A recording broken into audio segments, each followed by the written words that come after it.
Boa noite e bem-vindos ao Expresso da Meia-Noite, um programa da SIC Notícias em colaboração com o Jornal Expresso. Numa semana marcada, obviamente, pelo Conselho Europeu, que tomou importantes decisões que afetam a vida de todos nós, desde o perdão da dívida à Grécia em 50% até ao reforço dos capitais bancários europeus e, enfim, outras medidas que vamos digerindo ao longo, certamente, dos próximos dias, porque há várias pontas do que foi conseguido na Cimeira Europeia que não são ainda bem conhecidos e terão de ser melhor concretizados. De qualquer maneira, há certamente muitos outros aspectos que interessa discutir e um deles é como as universidades portuguesas estão a adaptar a uma situação difícil para todos, mas que atinge também as universidades, em particular, nos seus aspectos de funcionamento, de investigação, de colaboração com instituições estrangeiras. E é precisamente para debater esse tema que convidamos hoje para estarem aqui presentes António Cruz Serra, que é presidente do Instituto Superior Técnico, António Cunha, que é reitor da Universidade do Minho, António Sampaio da Nova, que é reitor da Universidade de Lisboa, e do Porto temos José Marcos dos Santos, que é reitor da Universidade do Porto. Boa noite a todos. Começo por si, Sr. Professor António Sampaio da Nova, para lhe perguntar como é que a Universidade de Lisboa se está a adaptar a esta situação difícil que está a viver. Eu tive a oportunidade de ouvir recentemente dizer que, enfim, podem fazer os cortes que quiserem à Universidade, mas ao menos depois deixem-nos gerir o dinheiro, e isso a propósito de colaborações que a Universidade de Lisboa está a encetar, quer com universidades chinesas, quer com universidades brasileiras, mas que depois haveria questões como pagamentos de pessoas envolvidas em projetos que nem isso estaria a ser permitido. Quer dizer, para além dos cortes, há limitações à capacidade de gestão da universidade. Boa noite. Julgo que esse é o ponto, não é? Eu julgo que nesta altura as universidades, como todos nós, nesta altura difícil, temos que olhar muito para o país. Quer dizer, acho que há hoje um dever de olhar para os países. A minha preocupação hoje, enquanto universitário, é com Portugal, é com o país, é com os portugueses, é com a situação em que vivemos, e creio que essa deve ser a nossa preocupação principal e a nossa responsabilidade primeira, não é? E para isso é preciso que as instituições, em particular as universidades, tenham vitalidade, tenham vida própria, tenham capacidade de iniciativa, sejam encorajadas nas suas melhores iniciativas, sejam encorajadas a ir buscar receitas próprias, a serem inovadoras, a terem uma determinada dinâmica que passa, por exemplo, por programas internacionais, mas que passa também por programas de investigação do ponto de vista competitivo, etc. É muito importante perceber que, nesta altura, a vitalidade das instituições é absolutamente central. E se nós desvitalizarmos as instituições, as colocarmos numa certa apatia, numa certa anemia, as burocratizarmos através de um conjunto de decisões que lhes retiram a autonomia e que remetem tudo para decisões do Ministro das Finanças ou da tutela ou do Governo, não é? Estamos a impedir as universidades de dar o contributo que elas devem dar para o país e para a superação da crise. Portanto, eu julgo que as universidades têm hoje um papel muito importante, mas é preciso assegurar-lhes essa capacidade de iniciativa, essa vitalidade, sem a qual a universidade não existe. E neste momento sente que existem um conjunto de orientações que limitam precisamente essa capacidade criativa de encontrar novas formas de responder a esta situação? Limitações fortíssimas. O que está hoje na Lei do Orçamento de Estado é não só uma limitação fortíssima a esse nível, como é mesmo grave do ponto de vista do que é a autonomia universitária, tal como ela está consagrada na Constituição, não tanto por estar consagrada na Constituição, mas porque ela faz parte da maneira de ser de um universitário e da essência de uma universidade. Eu devo dizer sinceramente, quer dizer, que eu compreendo que numa situação de grandes dificuldades seja difícil estar a ter políticas que discriminem positivamente as coisas e que há uma tendência natural, que eu compreendo, para fazer cortes cegos, para cortar da mesma maneira em todas as instituições, para criar uma espécie de normas, não é? E que talvez, nesta situação de crise, o Governo não tenha o tempo, não tenha a possibilidade de estar a fazer políticas mais detalhadas em relação a certos aspectos. Mas Portugal precisa de políticas inteligentes. Nós não podemos tratar todos da mesma maneira, não podemos tratar as instituições todas da mesma maneira, não podemos cortar nas instituições todas da mesma maneira, nas que têm receitas próprias, nas que não têm, nas que são dinâmicas, nas que não são. E creio que se não conseguirmos encontrar a justa medida desse contributo para os sacrifícios do país que é necessário. Eu, por mim, peçam-me todos os sacrifícios e a minha instituição estou disposto a todos os sacrifícios. Mas não me retirem aquilo que é essencial para que eu possa dar um contributo ao país do ponto de vista da dinâmica da universidade e numa dinâmica que tem que ser extremamente inovadora e que eu julgo que tanto no caso da Universidade de Lisboa como da grande maioria das universidades portuguesas, pelo menos as principais universidades portuguesas, se tem traduzido em níveis muito apreciáveis de qualidade, de progresso, de inovação. É preciso que não se corte esta capacidade. E creio que, enfim, justamente o que o Nicolau estava a referir foi a tónica da minha intervenção, enfim, no Salão Nobre da Universidade de Lisboa, dizendo, eu não discuto os cortes neste momento, o país está numa situação provavelmente desesperada e é difícil estarmos a discutir os cortes neste momento, apesar de eles serem muito significativos. Nos últimos 2 anos, o ensino superior reduziu cerca de 32% a 33%. Só neste ano vai reduzir 25%. Portanto, estamos a falar de cortes enormes. Portanto, receitas públicas, portanto, exatamente, financiamento público. Financiamento público. Estamos a falar de cortes brutais, mas eu não estou a discutir isso. Eu acho que nós não estamos em condições de discutir isso. Estamos a discutir como é que nós, universidades, podemos manter uma capacidade de iniciativa, uma capacidade de inovação, uma capacidade de contribuição para que o país possa superar estas dificuldades. Muito bem, já vamos discutir essa parte.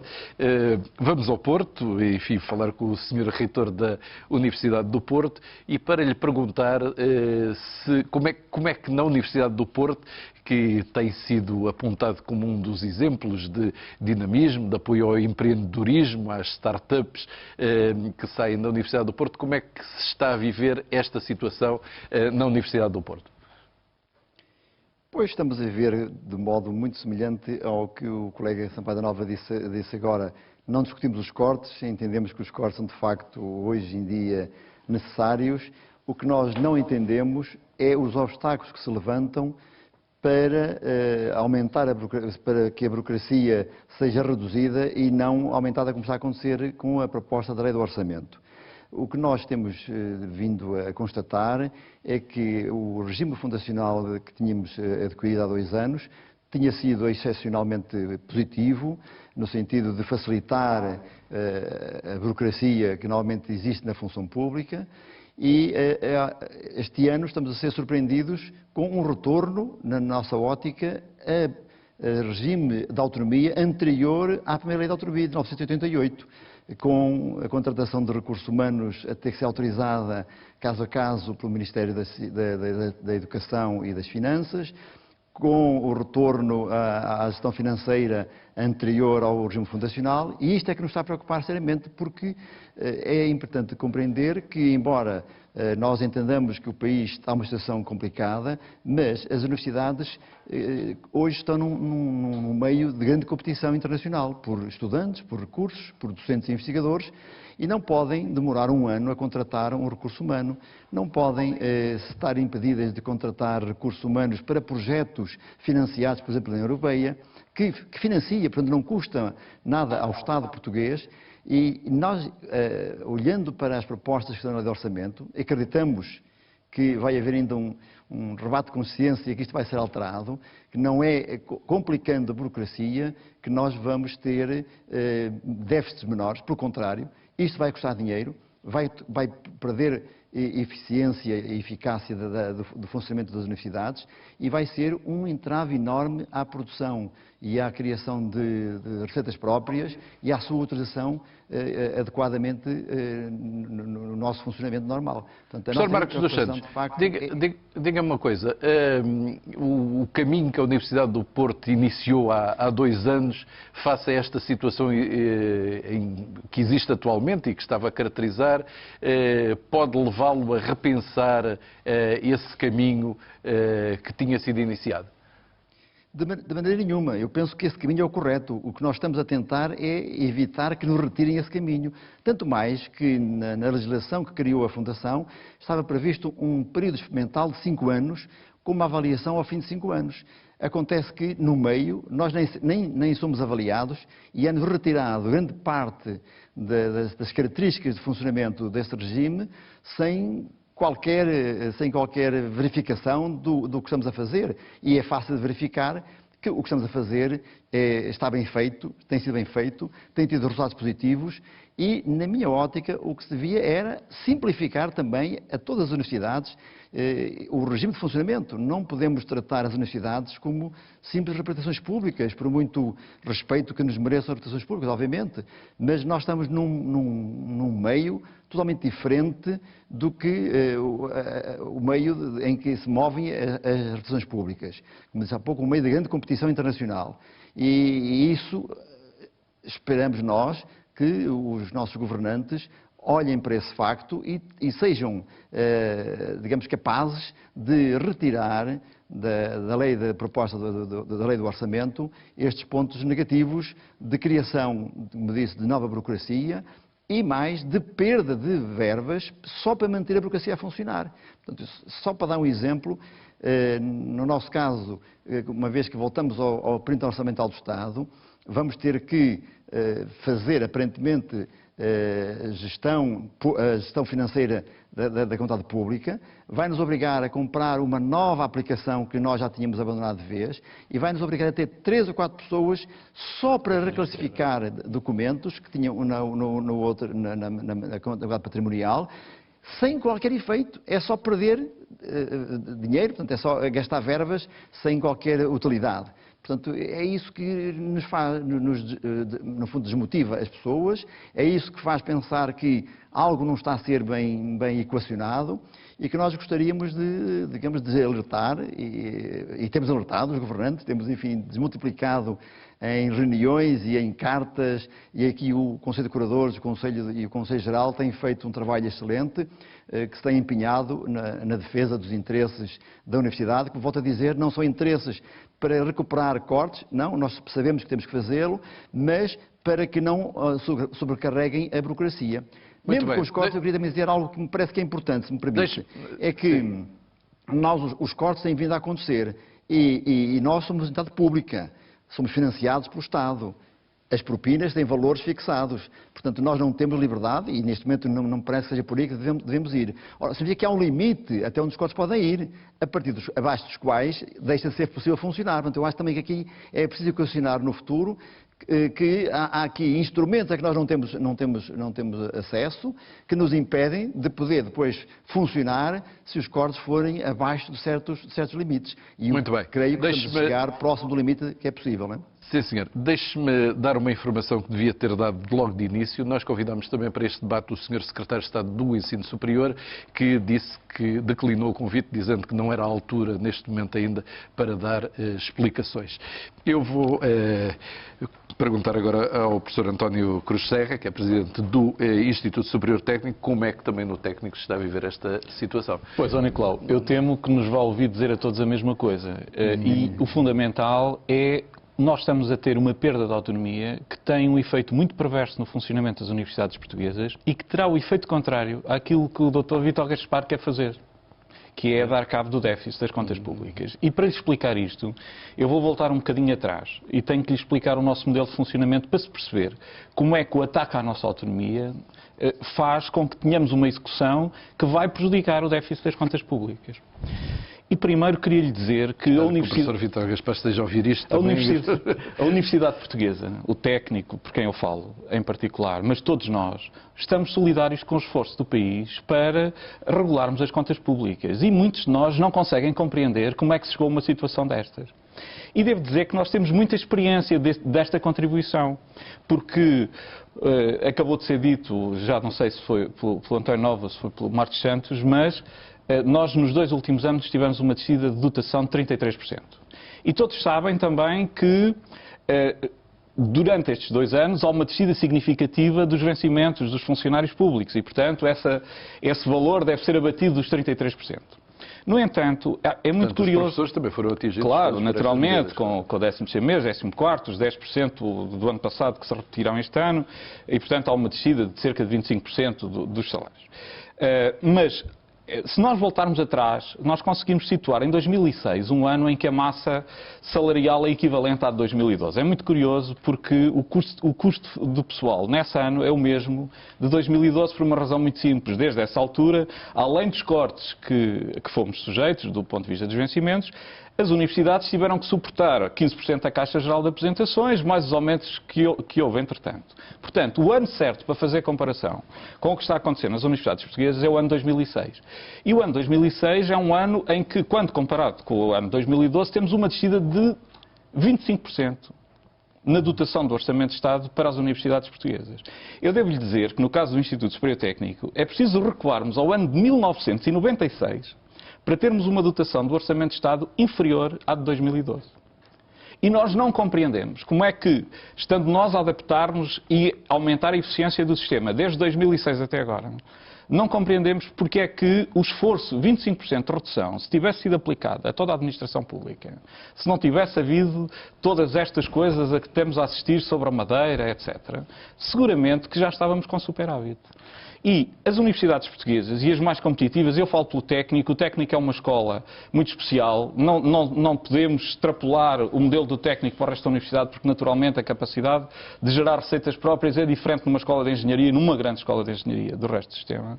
Mas o funcionamento do técnico é assente num modelo que em 2012 vai ter 37 milhões de euros de dotação do Orçamento de Estado e vai ter mais de 60 milhões de euros de receitas próprias. Ou seja, se quiserem, por cada euro que o Estado põe no técnico, incluindo as propinas, se quisermos, os nossos docentes e investigadores geram 1,5 € por cada euro que é cá posto. Bom, o que acontece é que a geração de receitas próprias tem a ver com o dinamismo da instituição, tem a ver com a autonomia que os nossos investigadores sentem ao gerir os projetos. Esta autonomia que nós reclamamos e que também transmitimos aos investigadores que gerem os projetos e que decidem a despesa, está associada à responsabilização. Quem decide uma despesa é responsável por ela e, portanto, nós vivemos num regime de autonomia com responsabilização que nos permite gerar o financiamento que faz com que a escola funcione, porque a escola não funcionaria com a dotação do Orçamento de Estado. Tipicamente, numa escola de engenharia, nós devíamos gastar, por qualquer padrão das boas escolas europeias, cerca de 7 mil euros por estudante. Nós temos 11 mil estudantes. Nós precisávamos de 77 mil euros de Orçamento de Estado para ter a escola a funcionar. Ora, somando o Orçamento de Estado com as propinas, nem aos 50 milhões de euros nós chegamos. Portanto, todo o resto é resultado das nossas receitas próprias. As receitas próprias são conseguidas em Bruxelas com projetos europeus, são conseguidas junto da indústria nacional e europeia com projetos para a indústria e noutras fontes. Mas estes projetos têm associado despesa. É inevitável que aos projetos venha associado de receita e venha associado de despesa. E o que eu acho que o Ministério das Finanças não percebe é que nem tudo na administração pública é despesa. Aqui há a receita e há a despesa. E a receita que nós captamos é muito superior à despesa que é efetuada nos projetos. Aquilo que está previsto no artigo 42 da proposta de lei do orçamento é que a nossa autonomia administrativa e financeira acaba. Eu julgo que isto é uma medida inconstitucional. Eu tenho a certeza que a nossa tutela está a tentar explicar ao Ministro das Finanças e ao resto do Governo que isto não se pode fazer. Não pode ser. E estamos a recuar a um nível de autonomia, como referi ao Marcos Santos, anterior à Lei de Autonomia Universitária de 88. Só que os tempos são outros. Nós, neste momento, temos uma capacidade de competir com os nossos parceiros europeus, americanos, asiáticos, que não existia no passado e que foi construída à custa de nos terem pedido durante todos estes anos que conseguíssemos receitas próprias. E nós estamos a ser penalizados por conseguirmos receitas próprias. Vou-lhe dar um exemplo. A dotação de 2012 faz esta coisa extraordinária. Temos a descida dos 8,46% para toda a universidade e depois temos a descida dos salários correspondentes ao subsídio de férias e de Natal. No nosso caso, e noutros casos, eu tenho a certeza que serei acompanhado pelos restantes participantes no programa, além de nos retirarem da dotação do Orçamento de Estado o valor correspondente ao subsídio de férias e de Natal, retiram-nos também o valor correspondente ao subsídio de férias e de Natal que são pagos pelas receitas próprias. Ou seja, se eu contratar um investigador para trabalhar num projeto europeu, onde nós vamos gerar receita, e que é financiado com um contrato com a Comissão Europeia, em que a Comissão Europeia se compromete a fazer o pagamento do trabalho desse investigador contra a apresentação dos nossos recibos de pagamento, aquilo que vai acontecer para o ano é o seguinte: o Sr. Ministro das Finanças tem uma proposta de lei de orçamento na Assembleia da República que nos retira o subsídio de férias e de Natal deste trabalhador. Nós não conseguiremos demonstrar a Bruxelas o pagamento dos salários e vamos ficar sem eles.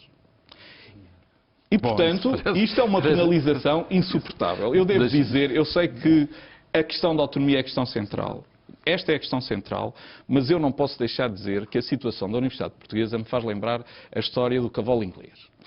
Há aquele inglês que queria fazer uma experiência científica que era ir diminuindo a ração do cavalo todos os dias um bocadinho, porque o cavalo continuava a fazer o trabalho e aquilo correu tudo muito bem, até que um dia, inesperadamente, houve um azar enorme, porque ele já não lhe dava quase o mesmo de comer, o cavalo morreu. E aquilo que está a acontecer às universidades portuguesas é isso. Muito bem. Professor António Cunha, a Universidade do Minho tem-se caracterizado, em primeiro lugar, por ser uma universidade forte em determinadas áreas, nomeadamente das tecnologias de informação, mas também em outras áreas. Tem uma grande capacidade e um grande dinamismo na área empresarial. Presumo que esta situação pode levar a ter mais dificuldades em atrair professores, em atrair projetos, enfim. Qual é o ponto da situação também da Universidade do Minho? Pode levar certamente a ter muitas mais dificuldades dentro da linha do que ouvimos, porque, além do mais, a Universidade do Minho ainda está a crescer no número de alunos, tem crescido, a Universidade do Minho tem cerca de 18 mil alunos, tem crescido cerca de 600 alunos por ano, 700 alunos por ano, que é uma percentagem relativamente grande e, portanto, ter um crescimento e que, sobretudo, está a fazê-lo por uma dimensão social em cursos, sobretudo em horários pós-laborais, para cursos de licenciatura e de mestrado para abranger novos públicos, ser confrontada com esta situação, tudo se torna muito mais difícil. Mas o cenário é, de facto, a questão principal é a questão da falta de autonomia que vai comprometer, tudo isso vai comprometer todo o nosso futuro. Eu penso que, como a colega Antônia Nova dizia, podem-nos cortar quase tudo, mas no momento que nos comecem a cortar a esperança, que é porque sem autonomia não há esperança para as universidades. E as universidades precisam de autonomia por uma razão, não é porque sejam especiais e porque tenham que ter uma discriminação positiva gratuita, precisam de autonomia porque ela é essencial para o cumprimento da nossa atividade. As universidades são uma administração pública, mas são uma administração pública diferente, muito diversa, com muita variedade de atividades ligadas à atividade de ensino e investigação. Temos que contratar pessoas para um projeto industrial ou para um projeto financiado por programas europeus ou nacionais. Isso é uma realidade que o resto da administração pública não tem. Por outro lado, a Universidade Portuguesa, nos últimos anos, tem cumprido do ponto de vista de execução orçamental. A Universidade Portuguesa não gera déficit, a Universidade Portuguesa cumpre as dotações que lhe têm sido dadas. E, portanto, como sistema geral, portanto, não há aqui nenhuma... Certamente pode haver setores que tenham sido maus alunos neste exercício que todos fazemos de contribuir para o equilíbrio das contas públicas, mas as universidades portuguesas têm-se portado bem e, portanto, não há razão para serem penalizadas por esse assunto. Por isso, esta questão deste corte à autonomia universitária não se percebe.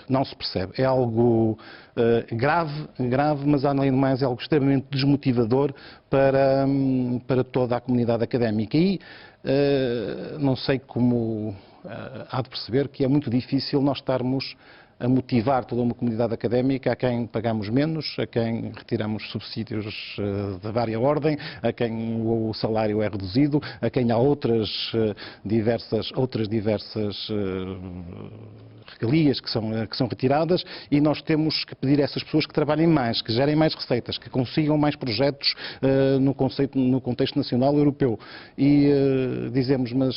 Além disso, aquilo que é absolutamente essencial para essa motivação, que é a autonomia, a capacidade que temos de gerar projetos, isso também é cortado. Eu penso que estamos naquilo que eu chamo, estão-nos a cortar a esperança e tudo fica muito complicado. Funcionários públicos, praticamente. Não é uma questão de sermos funcionários públicos e eu não tenho, certamente, tenho muito gosto em ser funcionário público e em provar que há funcionários públicos que trabalhamos muito e isso não está em questão. Agora, não podemos fazer coisas sem a capacidade para fazer ganhar projetos. Qualquer político, qualquer decisor político da nossa área tenta incentivar as universidades a dizer vocês têm que encontrar fontes alternativas de financiamento, vocês têm que aumentar receitas próprias. Este é um discurso que nós ouvimos diariamente e é natural que seja. Mas depois, paralelamente a este discurso, é cortada toda a possibilidade de o fazer, porque não se consegue captar receitas próprias sem uma capacidade de gestão, de autonomia, mais uma vez porque as questões são muito diversas. E as universidades têm que ser diversas e devem ser diversas, e o futuro das universidades portuguesas passa provavelmente por acentuar a sua diversidade, e isso exige uma capacidade de flexibilidade e de autonomia que elas têm que ter. Quer dizer que se formos por este caminho, a possibilidade de aumentar as receitas próprias vai diminuir. Não, vai ser praticamente inibida, totalmente. Com certeza, isso é absolutamente inequívoco. Não é... Sr. António, a solução para este quadro que se está a criar é uma ideia que tem sido também aflorada, que é a fusão de instituições universitárias? Eu acho que é um dos caminhos, não é? Eu acho que há vários caminhos e nós temos vindo aqui a apontar alguns, não é? E em particular esta ideia de que é preciso, num certo sentido, quem vive bem com este tipo de políticas são as instituições mais imobilistas e são dentro das instituições os professores mais imobilistas, que é quem vive bem com este tipo de atitudes, não é? Quem vive mal são os mais jovens, os mais dinâmicos, as pessoas mais empreendedoras, com mais capacidade de inovação. Portanto, isto é o contrário. Não é? Vai chegar a objetivos contrários àqueles que o Governo pretende, não é? Porque vai justamente fazer esse processo de inibição das instituições, colocá-las numa certa apatia, eu diria, numa certa desmobilização e até uma certa desmoralização, não é? Porque ninguém aceita no espaço universitário uma perda de autonomia e vai ter objetivos completamente contrários. Portanto, eu julgo que é preciso explicar ao Governo, explicar à opinião pública, explicar aos portugueses. É preciso que os portugueses estejam do nosso lado nesta luta, a dizer que nós não queremos autonomia para sermos autónomos. Nós queremos autonomia para podermos contribuir para a melhoria, não é, da situação de Portugal. Nem para aumentar as receitas do Orçamento de Estado para as universidades. Nem para aumentar as receitas do Orçamento de Estado, antes pelo contrário. É para tentar aumentar as receitas próprias. Não é? Eu creio que dentro das políticas, eu julgo que Portugal precisa de uma dinâmica muito forte de mudança. Uma das realidades que se nota muito em Portugal ao longo das últimas décadas é um discurso reformista muito forte, mas uma prática reformista muito débil e muito frágil. Portanto, há muitas reformas. Reformas legislativas, na área da educação, então, a área da educação, enfim, a história da educação é um cemitério de reformas, não é? E, portanto, são reformas atrás de reformas. Há um discurso reformista muito forte, mas a prática reformadora, a prática concreta de mudança das instituições é muito frágil.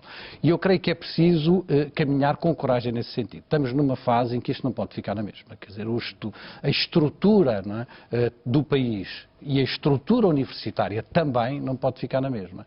E queremos, por isso, temos que encontrar novos caminhos. E eu estou absolutamente convencido, enfim, são coisas que temos vindo a discutir há muito tempo, que um dos caminhos que é preciso trilhar é o caminho de encontrar dinâmicas de agregação, de parcerias, de coligação entre as instituições, de criação de novas instituições, não é? Enfim, como nós temos estado a procurar trabalhar também no quadro da região de Lisboa e, em particular, com a Universidade Técnica de Lisboa, tentar encontrar novos modelos, novas formas que permitam ter as universidades portuguesas à altura dos desafios do século XXI. Não tem nada a ver com criar instituições grandes. As instituições grandes por si só não são melhores, não é? Quer dizer, grandes ou pequenas, não é isso que é relevante. A massa crítica não é... O que é relevante é a massa crítica, quer dizer, é a massa crítica do ponto de vista dos recursos humanos, dos recursos docentes, dos recursos de investigação, a massa crítica também do ponto de vista dos recursos financeiros e do dinheiro que temos disponível para poder fazer determinados trabalhos. E creio que, nesse sentido, é absolutamente impensável continuarmos com a rede, não é? E com a estrutura universitária que existe em Portugal. Julgo que é qualquer coisa que tem vindo a ser dita há muito tempo, mas depois no terreno é muito difícil concretizar estas mudanças. E eu julgo que nós todos, dirigentes universitários, temos que olhar, sobretudo, a partir de fora das nossas instituições, olhar para fora das nossas instituições. Não nos podemos pôr, nesta fase do país, numa perspectiva de proteção de quintais, ou de proteção de territórios, ou de proteção de instituições. Quer dizer, eu pertenço à Universidade de Lisboa, mas eu, antes de ser da Universidade de Lisboa, sou universitário. E antes de ser universitário, sou português. E, portanto, há uma dimensão da minha responsabilidade que vai muito para além da minha responsabilidade em relação ao território da Universidade de Lisboa. E ou somos capazes de sair dos nossos territórios, de ter uma visão, de alargar os nossos horizontes, de olhar para fora e de percebermos do que é que o país precisa, de que moldes, e termos a coragem, não é, dessas inovações, ou então vai ser muito difícil, quer dizer, porque na situação de tentarmos manter tudo da mesma maneira, não é? Ir reduzindo a ração todos os dias um bocadinho, mas sem alterar a nossa forma de vida, a nossa forma de nos organizarmos coletivamente, é muito difícil encontrarmos soluções para a crise em que o país está neste momento. Muito bem. Professor Marcos dos Santos, eu gostava também de ouvir a sua opinião, como é que a Universidade de Porto, para além de tentar convencer o poder político e explicar ao poder político que o caminho que tem trilhado é aquele que é correto e que voltar para trás é um retrocesso muito grande, para além disso, outras equações é que estão em cima da mesa para responder aos desafios que a Universidade do Porto tem. Enfim, a Universidade do Porto tem vindo, de facto, a apostar fortemente na ligação ao tecido empresarial, portanto, na investigação e na ligação ao tecido empresarial, e é esse caminho que gostaríamos também de detalhar. Como disse o meu colega António Nóvoa, nós vemos sempre para além da instituição. Eu costumo dizer que pouco interesse teria em ser reitor de uma universidade de grande qualidade a nível internacional, num país miserável. Portanto, nós queremos, de facto, olhar para a instituição, acima da instituição, e contribuir para o progresso económico e social do país. E, nesse sentido, temos vindo a apostar muito nesta vertente de valorização dos resultados da investigação. Mas isso pressupõe, lá está, uma capacidade de ação que não se coaduna com este retrocesso a que estamos a ser alvo, portanto, e que o modelo fundacional nos criou uma capacidade de agilidade que nos permitia encarar com muito mais facilidade este avanço neste domínio. E também partilhamos a ideia de que, e dentro deste mesmo espírito de ver para além da instituição, que temos que olhar para o sistema de ensino superior português e rever esta composição, encontrar caminhos de trabalho conjunto, de redução de cursos ou de fixação de cursos em certos polos, de facto com um número de estudantes que permitam ser mais sustentáveis esses cursos e não tantos cursos repartidos em vários polos, o mesmo curso repetido, com um número de estudantes muito reduzido, o que torna os cursos absolutamente insustentáveis. Mas isso também não é uma forma de limitar a autonomia das universidades? Não será, porque são elas próprias que se têm que entender entre si. Não é ninguém vir de fora dizer-nos façam assim. Portanto, nós temos que encontrar caminhos de reduzir esta ineficiência, enfim, que num caso ou outro ainda existe, e tornarmos ainda mais capazes de gerar uma eficiência superior. Portanto, será uma espécie de autorregulação das próprias universidades no lançamento de novos cursos e de saber quem é que faz o quê? Exatamente. É por isso que eu falo em encontrar modelos de agregação ou de constituições de núcleos que, sem perder identidades, portanto, ninguém está aqui a falar em perder identidades, mas encontrar maneiras de, dentro desses grupos, desses agrupamentos, não repetirmos em todos os polos em que eles funcionem os mesmos cursos, os mesmos centros de investigação, as mesmas áreas de trabalho. E hoje, com a facilidade que temos no país de circulação, chegamos facilmente em meia hora ou 3/4 de hora de uma cidade à outra, e temos que encontrar caminhos de ganhar a tal massa crítica que em muitas áreas é preciso juntar algumas universidades para que essa massa crítica possa ser constituída. Em algumas áreas, algumas por si só terão essa massa crítica, noutras áreas não, e só juntando, de facto, esforços nós poderemos avançar nesse sentido. E isso também leva-nos a pensar que o tratamento que neste momento na lei do orçamento se quer fazer de todos por igual, não vai facilitar este caminho de agregação. Por exemplo, obrigar uma redução de 2% de todos os recursos humanos de todas as universidades, sem olhar a quem já fez essa redução, e obrigando sobre essa redução, nova redução de 2% igual para todos aqueles que não o fizeram, vai ser catastrófico. Porque, por exemplo, vai ser premiar os que não fizeram o trabalho e penalizar os que já fizeram. Exatamente, já fizeram e, portanto, agora, digamos, já reduziram 20% nos últimos anos, agora ainda vão reduzir mais do que os outros que não reduziram. Ora, isto não ajuda a criar também espírito de confiança uns nos outros. É importante tratar de modo diferente aquilo que é diferente, como há pouco também disse o meu colega António Nóvoa. E eu creio que neste momento estamos a tentar tratar todos por igual, sem olhar ao passado de cada um, ao que cada um já fez e sem, deste modo, facilitar o aparecimento de uma confiança maior entre nós, que nos leva a encontrar caminhos de ainda maior constituição de massas críticas e de resposta mais eficaz às necessidades do país. Muito bem, deixe-me perguntar ao professor António Domingo, que pareceu-me a discordar ligeiramente do que estava a dizer o professor Marcos dos Santos quanto à questão da especialização das universidades. Não? Não necessariamente. Não necessariamente. Também concorda que deve haver um entendimento relativamente Eu concordo necessariamente que temos que trabalhar no que chamamos um desenvolvimento institucional, mas mais uma vez a palavra-chave é diversidade e autonomia, porque provavelmente não, para mim quase certeza, os mecanismos e as lógicas que presidirão a um tipo de agregação de instituições em Lisboa, universidades de grande dimensão, será certamente diferente das lógicas que terão por trás de alguma agregação institucional que se fará com universidades ou institutos politécnicos do interior. São certamente lógicas diferentes que estão por trás disto. Podem ser ambas necessárias, podem ser ambas ou não justificáveis, de acordo com um projeto que esteja associado a esse modelo, mas mais uma vez temos que dar espaço a que essas coisas aconteçam.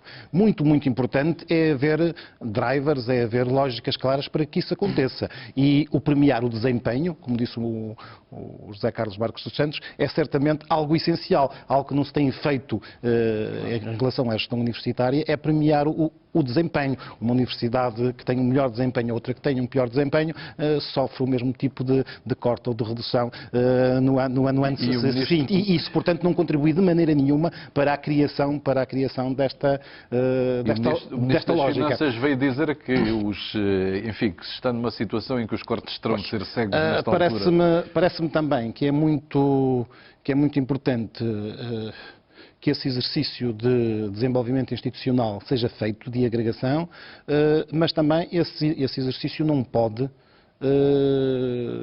de alguma maneira, portanto, também limitar ou acabar com uma concorrência institucional que também tem sido muito, muito eficaz e muito importante para o desenvolvimento do sistema. A concorrência institucional deve continuar e ela é importante. E se isto for feito num quadro de regulação e com agências, como a agência que temos para a acreditação do ensino superior, a fazer um papel de regulação que deve ser reforçado para garantir a qualidade do que temos em todo o sistema, quer no sistema público, quer no sistema privado, penso que o sistema tem condições para se desenvolver, mas mais uma vez desenvolvendo uma lógica de diversidade, porque a diversidade do sistema é das suas características mais genuínas e essenciais ao bom funcionamento ao Sr. Presidente do Instituto Superior Técnico. O técnico é conhecido por ser uma casa de engenharia. E, no entanto, se não estou enganado, também tem um curso de arquitetura. O ISCTE também tem um curso de arquitetura e é uma escola de gestão e de sociologia, pelo menos quando eu andei lá era de gestão e de sociologia. E a pergunta é, para uma pessoa que está de fora, há aqui alguma coisa que parece não bater certo e, no fundo, tem a ver com esta questão da diversidade. Se faz sentido que universidades que nasceram vocacionadas para determinadas áreas, obviamente que os tempos mudaram muito, faz sentido que apresentem outro tipo de coisas que, se calhar, há universidades especializadas que farão eventualmente melhor, pior, enfim. Nicolau, deixe-me dizer-lhe uma coisa. O que não faz sentido é Portugal ter 15 universidades públicas. Isso não faz sentido nenhum. E nós temos que aproveitar este momento em que as restrições orçamentais, se forem aplicadas cegamente a todos, farão com que os maus sejam um bocadinho piores e que os bons sejam maus.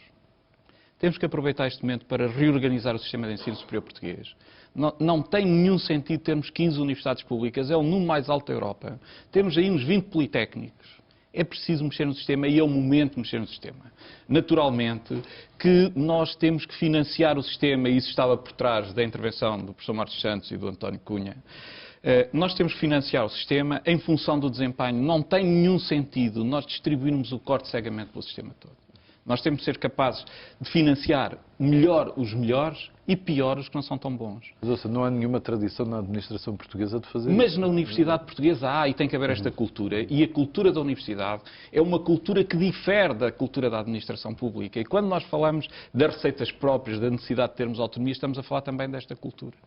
Eu julgo que nós não podemos deixar de aproveitar o momento de dificuldade que vivemos. Nós temos que ter soluções para os problemas, nós não podemos só lamentar-nos, temos que apresentar soluções. E aquilo que eu proponho é que seja aproveitado este momento para promover a reorganização do ensino superior em Portugal. Aquilo que as universidades de Lisboa, a Técnica e a Universidade de Lisboa, estão a fazer ao estudarem a possibilidade de criar uma nova universidade que resulte destas duas, é a mostrar uma generosidade para com o país e para com o Governo, que cria um momento para se poder mexer no sistema de ensino superior português. Mas acha que essa iniciativa não seria mais bem aceita se partisse das próprias universidades? Mas, em alguns casos, nunca irá partir. Em alguns casos, nunca irá partir naturalmente. Nós chegamos a uma situação ridícula de termos polos de politécnicos e de universidades em sítios do país onde não há nem alunos, nem professores, nem massa crítica para que eles possam existir. E aquilo que nós temos que fazer é olhar para o sistema e reorganizá-lo, porque aquilo que o país está a dizer é nós não temos mais dinheiro para pôr no ensino superior. Mas o país precisa, para além dos cortes, desesperadamente crescer. Precisa de crescimento, dinamismo económico. E se nós não tivermos uma universidade forte, o nosso futuro vai ser melhor do que vai ser pior que o nosso presente. E para termos uma universidade forte, nós precisamos de diferenciar, de reorganizar o sistema e de criar condições para quem trabalha melhor possa ser capaz de competir com as grandes escolas internacionais, porque aquilo que o país nos pede, e não precisa nos pedir porque nós faloemos, é que estejamos na competição com as melhores escolas universitárias da Europa e do mundo, dos Estados Unidos, etc. E aquilo que eu vejo em todos esses sítios é uma grande autonomia na gestão das universidades, é uma diferenciação do que é diferente, porque não é igual nós formarmos alunos para irem trabalhar num call center a ganhar 500 euros por mês, ou formarmos alunos que, passado 2 ou 3 anos de estarem no mercado de trabalho, estão a ganhar 3.000 euros por mês. E é isto que se passa em Portugal. Muito bem. Sr. Professor António Móvel, concorda com esta estratégia, por um lado, de fusão de universidades, reorganização do mapa universitário, e, por outro lado, relativamente às questões dos cursos, etc., que haja também alguma especialização? Eu concordo completamente. Isto é, eu julgo que é um esforço que temos que fazer e é um esforço que será tão ou mais importante quando ele vier e partir de dentro das universidades. Eu julgo que é importante também que esse movimento parta de dentro das universidades. Nem sempre será assim, concordo com o que o Serra diz. Felizmente, no caso de Lisboa, é um movimento que genuinamente parte de dentro das universidades e que tem sido discutido no interior dos seus órgãos e julgo que é isso que é importante assegurar. Eu creio que há um ponto sobre a autonomia que é muito importante também e que tem a ver com a questão que colocou há bocado.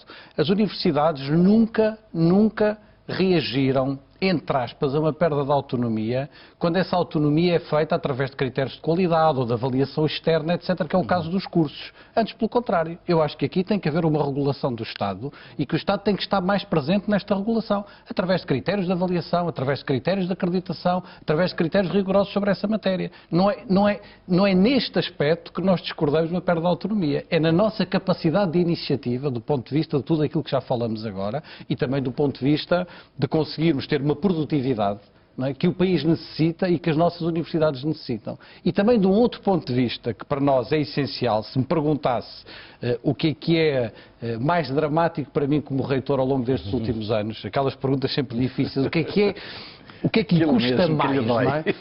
Se me dissesse o que é que me custa mais, é a falta de renovação geracional na universidade. Isto é, nós não estamos a criar oportunidades para os nossos melhores jovens, em particular para os jovens cientistas. Uma geração extraordinariamente qualificada, não é? De cientistas, de investigadores, de pessoas a quem nas quais o Estado investiu bolsas sucessivas ao longo dos anos e que muitos deles têm enorme qualidade. Nós não estamos a conseguir fazer essa renovação geracional. E isto pode criar um fosso... Isso não tem a ver também com o afunilamento da carreira de professores universitários? Não, tem a ver com o facto que, por exemplo, está a haver muita gente a aposentar-se, não é? Está a haver, por exemplo, na Universidade de Lisboa, por razões de idade e porque a grande expansão da Universidade de Lisboa foi há cerca de 30 anos, e portanto estamos a ter agora uma fase de aposentação, mas em que nós não podemos depois renovar o corpo docente porque há constrangimentos que nos impedem. É preciso encontrar uma solução. Eu acho que é preciso encontrar uma solução para estes jovens e para esta renovação geracional. E eu, ao falar nisto, quero também trazer para este debate uma palavra que ainda aqui não foi dita, que é ciência e cultura científica. Isto é, estes jovens trazem para dentro da Universidade de Lisboa uma cultura científica que é também uma cultura de desenvolvimento tecnológico, trazem uma cultura nova para dentro das universidades, que infelizmente, nomeadamente ao longo de todo o Estado Novo, esteve afastada da universidade, por razões que todos conhecemos, não é? E que hoje não pode continuar afastada da universidade. Ela não tem estado afastada, felizmente, mas temos que encontrar as soluções que permitam esta renovação geracional, que permitam proteger a ciência, proteger a investigação, proteger os jovens cientistas e dar aqui uma ideia de futuro para a universidade, uma esperança de futuro para a universidade. Isto é, criar aqui condições que permitam à universidade realizar o seu trabalho e cumprir a sua missão nesta fase difícil da vida do país. Na Universidade do Minho, esta questão da renovação geracional não se põe. É um quadro bastante mais... Também? A Universidade do Minho foi criada em 74. Grande parte dos seus quadros iniciais até vieram da então Universidade de Lourenço Marques. A Universidade do Minho foi grande parte alimentada inicialmente. Por isso, hoje estamos num período de renovação geracional importante. Temos cerca de números de ordem das 30 reformas por ano em pessoal docente, foi o número deste ano, precisa de ser renovada.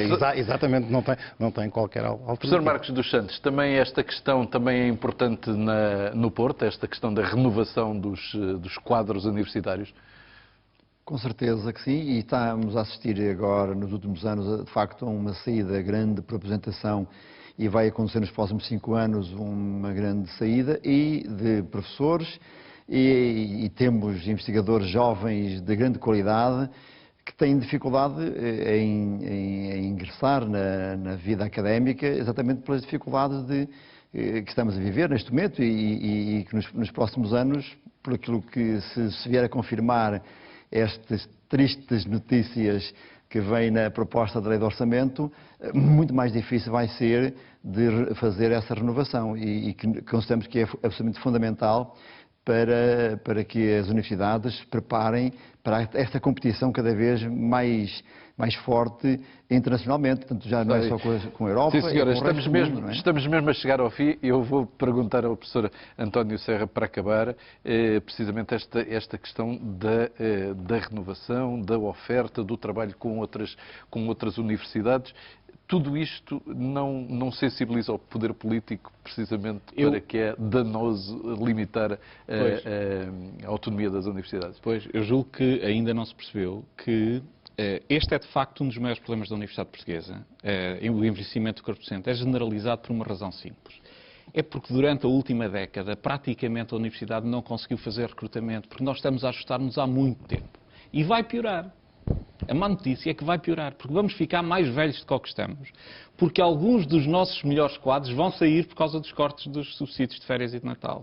Nós vamos ter seguramente a saída, quer para as empresas, quer para o estrangeiro, de muitos quadros, de investigadores, vamos ter menos gente a fazer a ciência que precisamos de fazer e os primeiros a sair vão ser os mais jovens e isso vai provocar envelhecimento. E aqueles que não têm uma situação tão estável, naturalmente. Também vamos ter uma perda nos técnicos superiores mais qualificados, que ganham bastante menos do que aquilo que ganhariam na privada. E isso vai ser... Não vou poder resistir a esse... Não, eu estou convencido que isto é uma coisa que temos que combater, que temos que ser capazes de criar lá para que esta gente fique na universidade, porque não é só o amor à ciência e o amor àquilo que fazemos que vai permitir reter toda a enorme qualidade que temos de docentes, investigadores e de funcionários não docentes, que naturalmente têm melhor mercado e, acredita em mim, ganham melhor na privada do que ganham no público. É evidente, e por muito amor que uma pessoa tenha a ciência e a causa pública, no final do mês há certamente contas para pagar e se as diferenças forem muito grandes, vai ser difícil resistir a essa situação. Muito bem, espero que tenha sido um debate esclarecedor. O Expresso traz em manchete amanhã que Portugal precisa de mais 25 mil milhões até 2013, para além dos 78 mil milhões da Troika. O Ministro das Finanças e o Governador do Banco de Portugal estão a tratar de encontrar essas receitas alternativas. O Governo admite renegociar as metas com a Troika em 2012. Enfim, os próximos de Sócrates pressionam o voto contra do PS no Orçamento de Estado. Passos e Seguro encontram-se antes da votação. Trazemos também um perfil do Ministro das Finanças, que acorda todos os dias às 5 da manhã, odeia perder, é fã de Milton Friedman e um monetarista convicto. Duarte Lima pode nem ir a tribunal, Duarte Lima pode nunca chegar a pôr os pés num tribunal nem vir a ser preso, mesmo que seja condenado pelo homicídio de Rosalina Ribeiro, basta-lhe não sair de Portugal porque não há extradição entre Portugal e o Brasil. Trazemos um trabalho sobre o que vai mudar na função pública em 2012. Centena e meia de futebolistas portugueses jogam nos campeonatos europeus. Mais de metade dos restos mortais estão ao abandono nos cemitérios. E temos duas entrevistas, uma com Durão Barroso, que diz que só a Grécia terá perdão da dívida, e outra de António Nogueira Leite, que afirma que Constâncio foi mais responsável do que Sócrates. O Expresso da Meia-Noite volta para a semana. Um bom fim de semana para todos.